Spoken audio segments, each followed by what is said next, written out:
네, 여러분 안녕하세요. 자, 이 리플이 전일 이 박스권 상단부였죠. 이 박스권 상단부 이제 3,200원 라인까지 상승을 했다가 다시 한번 저항을 맞으면서 조정을 받고 있는 상태에서 연준 핵심 송금 네트워크의 블록체인 기술 접목 가능성이 제기가 되고 있는데, 이 리플이 접목이 될 것으로 전망이 되면서 엄청난 이목을 끌고 있다라는 거예요. 최근에 이제 은행업이었죠. 이 은행업까지 진출하면서 본격적으로 암호화폐 제도금융권 진입에 신호탄을 쏘아 올리고 있고요. 그렇다 보니까 월가의 애널리스트는 리플이 12.5달러죠. 이 12.5달러까지 상승할 것이라는 아주 강력한 전망을 내놓고 있기도 합니다. 또한 이 리플의 하락은 이제는 쓸데없는 걱정이라고 얘기를 하고 있고요. 올해 ETF 관련되어서도 승인 확률이 무려 95% 전망을 하고 있는데, 자, 그래서 7월이죠. 이 7월에는 블랙록 ETF 신청 가능성도 높아지고 있고요. 그로 인해서 다시 한번 7월 XRP ETF에 대한 기대감이 굉장히 커지고 있는 시점이고, 이러한 기대감 덕분에 이제 최근에는 블랙록뿐만이 아니라 골드만삭스도 보이지 않게 투자했던 모습들이 포착이 되고 있다. 그리고 최근에는 가상자산 규제를 정해야 하는 주요 법안의 틀을 선보일 계획이라는 소식들도 들려오고 있는 상황이고, 스테이블코인 관련돼서도 이제 긍정적이게 제도권 진입에 대한 방향성이 보이고 있는 시점입니다. 관련돼서 대응 방법과 어떤 이슈들인지 함께 살펴보도록 하겠습니다. 자, 뉴스를 보게 되시면 미국 연준 결제 시스템 리플을 채택할 것이다 라고 얘기를 하고 있어요. 자, 이 부분에 대해서는 제가 앞전 영상들에서 계속해서 언급을 해드렸던 부분인데, 자, 내용을 보게 되시면 이제 패드, 그쵸? 패드 이사회 즉 중앙은행의 리플 패드를 패드나우 실시간 결제 시스템에서 사용하고 있다는 주장이 나왔고요. 패드나우 15 운영 파트너사인 볼란테 테크놀로지가 리플 블록체인을 국제 결제에 사용하고 있다는 사실이 이미 확인된 바가 있는데, 자, 뉴욕 증시와 이제 가상화폐 업계에 따르면 XRP를 미국 정부가 국가 지정 금융준비 자산으로 편입하거나 리플의 에스크로를 압류할 수 있다는 루머까지 퍼지고 있다. 자, 근데 이렇게 이제 루머가 퍼지고 이런 상황에서도 이 기술 접목 가능성에 대해서 지금 제기가 되고 있는데, 실제로 리플의 XRP가 이제 1,000조 달러 미 연준 패드와이어 결제 혁신을 이끌까라는 내용이고요. 연준 핵심 송금 네트워크 블록체인 기술 접목 가능성이 제기가 되고 있고, 초고속 저비용 국제 결제 강점, 그래서 리플 파트너십을 통해서 연관성 심화가 되고 있고요.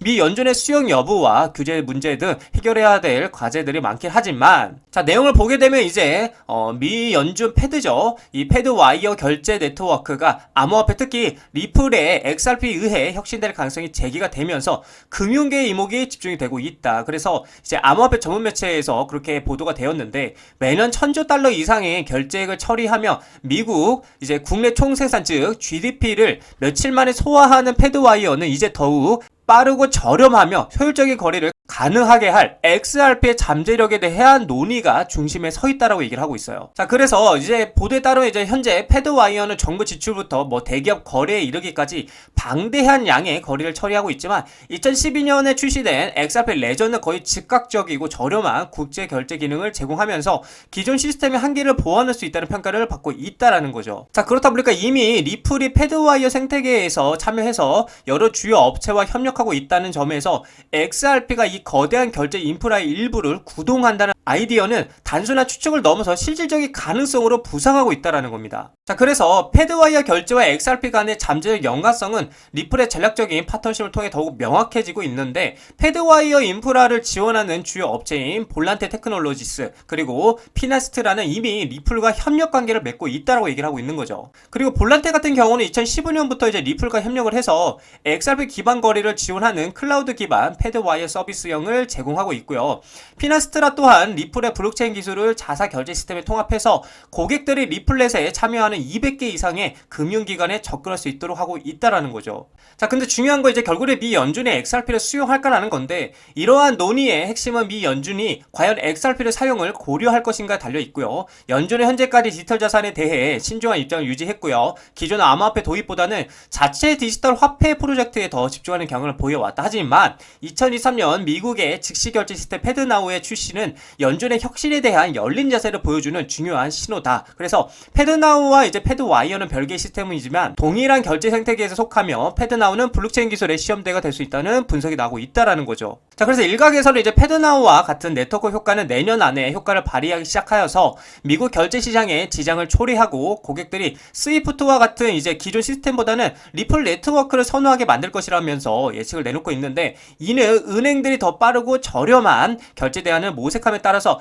XRP 도입을 간접적으로 촉진할 수 있음을 의미하고 있고요. 그리고 투자자들이 이러한 관점에 동의하는 것으로 보이고 있다는 거예요.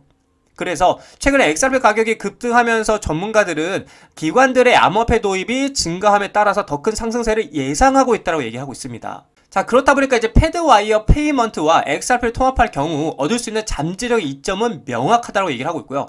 결제 시간 단축, 그리고 뭐 거래 비용 절감, 효율성 향상은 미국 금융 시스템 혁신을 글로벌 경쟁을 강화할 수 있고요. 그리고 리플에게는 블록체인 기술이 기존 금융을 뒷받침하는 세상을 현실로 만드는 최고의 성과가 될 것이며, XRP 보유자들에게는 암호화폐가 세계 최대 결제 시스템의 핵심 구성 요소가 됨에 따라서 XRP의 가치가 크게 상승할 수 있다라고 얘기를 하고 있는 겁니다. 자, 그렇다 보니까 중요한 게 뭐예요? 영국계 메이저 은행의 스탠다드 차타드도 이제는 스위프트를 못 쓰겠다라고 얘기를 하고 있고, 이게 단순한 기술 비교가 아니고요. 실제로 XRP를 활용해서 테스트를 해본 결과 무역 금융부터 국경과 실시간 송금까지 실제 은행 시스템 안에서 이 XRP를 테스트를 해보았는데 그 결과는 이 리플은 진짜였다라는 거예요. 진짜였다. 즉 기술력을 인정한다라고 얘기를 하고 있는 겁니다. 그렇기 때문에 우리는 이제 이 리플에 대해서 이제는 더 이상 의심할 게 없다라고 보여집니다. 이미 전 세계는 리플의 구조를 이해하고요. 인정을 하고 있다라는 거예요. 자, 그래서 우리는 그저 이 리플의 밸류를 인정하고 신뢰하면서 투자해 나가시면 된다라고 저는 말씀을 드리고 싶습니다. 자, 리플 차트를 보게 되시면은 굉장히 긍정적입니다. 3,000자리를 강하게 돌파하고 지금 박스권 거의 상단부인 여기 3,200원자리까지 올라와 주면서 이 저항 맞고 다시 한번 이제 눌림목을 형성하고 있는데,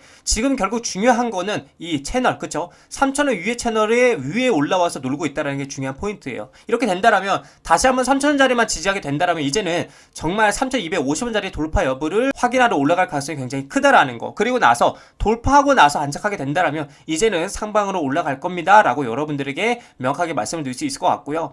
결국에는 3,250원자리를 돌파해야 이제 상방이라 볼 수가 있고, 반대로 이제 돌파 못하고 3,000원자리가 다시 떨어지게 된다라면 다시 바닥을, 즉 2,500원짜리 리테스트하러 떨어질 가능성이 충분히 있다는 점도 여러분들 참고를 하셔야 되는데, 제가 여러분들에게 말씀드리는 거 있잖아요. 3,000원짜리 아래서는 무조건 뭐 해야 된다? 매수해야 된다. 왜냐? 굉장히 매력적인 자리이기 때문에. 그래서 우리는 간단하게 대응하면 됩니다. 3,000원 아래로 떨어지게 되면 매수하면 되고, 3,250원짜리를 돌파하고 안착하게 된다라면 계속해서 홀딩하면서 이 4,000원짜리까지 가져가면 된다라고 말씀을 드리고 싶습니다.